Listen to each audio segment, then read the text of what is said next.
Hello, it's Tuesday, and I'm back. It's Tuesday, the 30th of June. Yesterday was strange. I'm glad it's over. I'm out of Facebook jail, and it's an interesting conversation that's being had as a result on my Facebook page because people missed me yesterday. When I mentioned the fact that I was locked out because they decided very arbitrarily, they saw the word sex, digital sex. I've had a page for the band up for years, a whole page. So when they flagged a photo of the cover saying that it was soliciting, it didn't make any sense. I contested it. I won, but I still was locked out for 24 hours. What bullshit. Now, the other thing was yesterday someone asked me, well, what is this digital sex? Which I just assume that people know by now if you watch me, but I shouldn't assume that by now you know my background. This was a band that I put together back in the beginning of the 80s here in Omaha, Nebraska. We made an album on vinyl and sent it out back in those days to college radio and stuff, trying to get it heard. It got picked up in France and became a #1 in Rouen, France for 2 weeks. The record label Sordid Sentimental, actually it wasn't a record label, it was kind of a boutique art project by Jean-Pierre Termel, contacts me through the mail and says he loves the album and wants to release it as their first CD. So the first CD released by the Sordid Sentimental label, which also has very collectible items by Joy Division and Dereck and Tuxedo Moon on it. We were their first CD release. Now this isn't it. This is the American version. Okay, so that came out in about 85, 86 at the beginning of CD manufacture. That's how we ended up beginning. May as well tell you the story. Some of you already know it, but that's how we ended up getting mentioned and shown on MTV. This band from Nebraska getting a CD made out of France. It was newsworthy because it was all still new. So then in the 90s, one of my biggest fans in Pittsburgh, Randy LeMasters, asked to remaster and reconfigure the CD for American sales, and that's what this is. Digital Sex, Essence and Rarities. Very proud of this music. There's been controversy behind this band for a number of reasons. Racism has something to do with it. And it has a lot to do with why I've been so staunchly adamant that people know that I started the band, named it, and I started this music, not the white guys, not the singer. Everybody, after a while, were assuming that Steve, the singer, this guy here, was responsible. He wasn't. It's still, I guess, a thorn in his side about me, which I don't care because I'm telling the truth, I give him credit for where credit's due. But that was my baby. So that's what this was. I'm back on Facebook today, though. But I have some of these for sale. Message me. Dereck, I'll leave my email, dereckvon@gmail.com. Are you interested in a copy? I've got a few. So what I did yesterday was I finished this book. I finished it. This is a good book. Did I learn anything new about UK Prague? A little bit.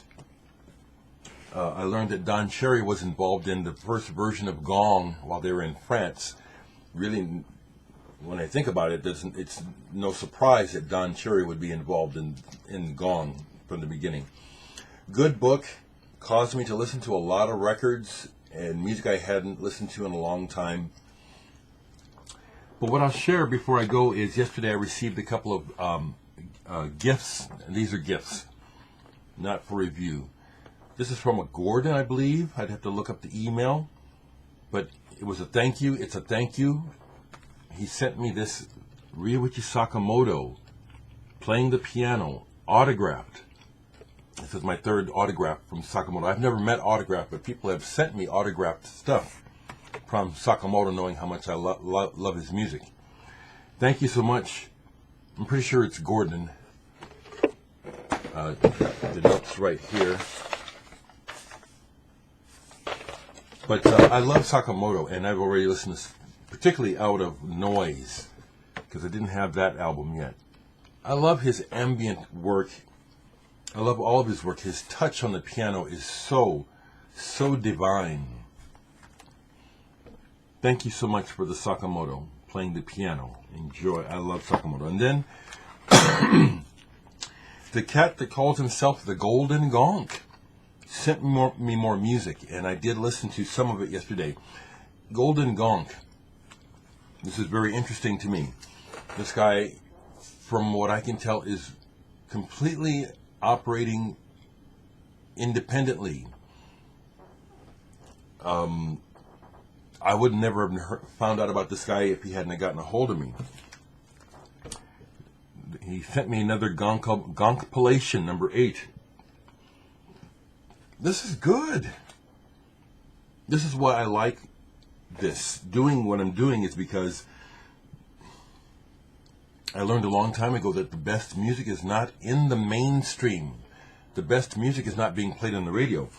I'm really surprised at how much I like these. I've played most of the 2 discs of this. And I was really caught by the first guitar piece. It reminds me of Horizons by Genesis, Steve Hackett. It sounds like very similar. This guy can play. And then there's some ambient things on here. I was really surprised, Mr. Gonk. I forget your name. You told me, but it's in the email. Wow, these are good. I don't even know. I'll try to look up again his address or his contact information. The Golden Gonk. I'm a new fan. And this one is called Skulls That Have Sex, 10 Nameless Pieces. I haven't played this one yet, but I'm assuming it's, again, the work of the same person. I also really like the homemade art aspect of these covers. I love that about this. Thank you so much. That made my day better.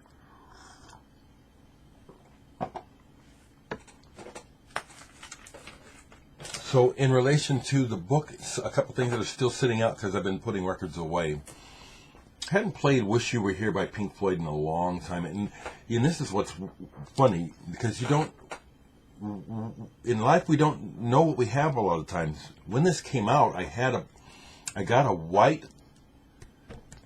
promo of it somehow that didn't have a cover, blank, white cover, and the record was a promo. I don't have it anymore, and I played it a lot. If I had it now, it'd be trash. But I don't know what I did with it. But back then, I was, I wasn't a record collector nerd. I was a record freak, but it wasn't like I didn't know, Anyway, I listened to this all the way through, Wish You Were Here. Just taking in what they were saying about it in the book. How Syd Barrett just very mysteriously ends up at the sessions, recording sessions, like he did when they were doing Atom Heart Mother. Very interesting. I like the fact that the book makes all the connections that I see, that I've naturally seen. The connection between prog rock and Roxy music. Roxy music is not prog. It's not glam. It was something new. But Pete Sinfield, the lyricist for King Crimson, produced this album. And that's not the only connection. There's several, actually. And I did also find out that Charles Hayward, my friend from This Heat, played with them for a time, originally. Turns out that Charles Hayward, I think, was involved with Gong for a while. I didn't know that. Another band that I've had in my collection, because it's easy to come across their records cheaply, and I like them, but I only really became familiar with this one album, but it turns out I have 7 albums by this band. They're all in the book, Barclay James Harvest. So I pulled these last night because I hadn't played them in a long time. I remember this one. This is my second copy. I used to have an original of this when it first came out. Bought it. And it was the Galadriel. Galadriel is the song. Still my favorite up here, but once again by Barclay James Harvest. They talk about them in the book and put them into perspective, which I did not really have much information about the band. And it brings them into a clearer perspective. I'm glad I kept these records. I have that one. I listened to this one last night for the first time all the way through, although I've owned this album for years. Everyone is Everybody Else by Barclay James Harvest. I bought it used. And you know what happens sometimes when you acquire records used and stuff? You acquire them and you kind of skip over them sometimes. So that one I had never listened to all the way through. And they talked about the song, the great 1974 mining disaster, and the political undertones of that, and the parallel to them parodying the Bee Gees song, the mining disaster, which was a minor hit for the Bee Gees. The other ones I have by them, but I didn't play, is I have 12, Ring of Changes. I started to play this last night, and then I didn't. Gone to Earth. I do know this one. I like this album, Gone to Earth. A live album, Berlin, and then this one, Eyes of the Universe. So it was good that the book put them into a clearer perspective of what they're about. It was also cool to read more about Steve Hillage. He really is a lot like David Allen. Turns out he was one of the original hippie kids in England. I mean, and when they met up, David Allen and Steve Hillage, when they got together for Gong, I noticed right away the interesting physical resemblance between Hillage and David Allen. But it went beyond that. And so I was listening to this, and this is the funky album that he made with the black rhythm section, where he talked, racism comes up in the book, racism, it ain't nothing new. He talked about how when he would meet fans and they would just assume that he loved Van der Graaf Generator and Genesis, and he would be telling them, no, I'm listening to Parliament and Bootsy. And they would deride him. You listen to disco? Racism is nuts. That's why it's got to go. It's never made any sense, and it makes even less sense now. It's got to go. It's got to go. You got to just keep fighting until all these white devilish people who are fighting back, unnecessarily. You've had the advantage. You've been wrong all this time, and you don't want to admit you're wrong. You just want it to stay wrong. That's fucked up. So the news is just way whack these days. It's really hard to listen to the news. Things are so weird and wacky. Upside down. We don't have any leadership, do we, in America? None. We have none. I'd be scared except I saw it coming. So I just stick close to home. Read books, play records, get ready for my gig. That's the other thing. I'm playing this festival, online festival Thursday. You can watch it online. Again, it's going to be online. But it was great to wake up and hear my name on the radio as they were announcing it on KIOS. It was nice to wake up and, here, they're talking about me. So here's the smile. I'm not losing it. I'm responding to the world. The world is way out of balance. Things are really wacky right now. And because the COVID is a serious health threat that we have not unilaterally been dealing with well, we're in a world of hurt right now. We're in deep shit worldwide, and it is disconcerting because it's just not going to go away. And as nations, some of us are doing the right thing, but my nation, the U.S., is not. So we're really in bad shape. I'm sticking close to home.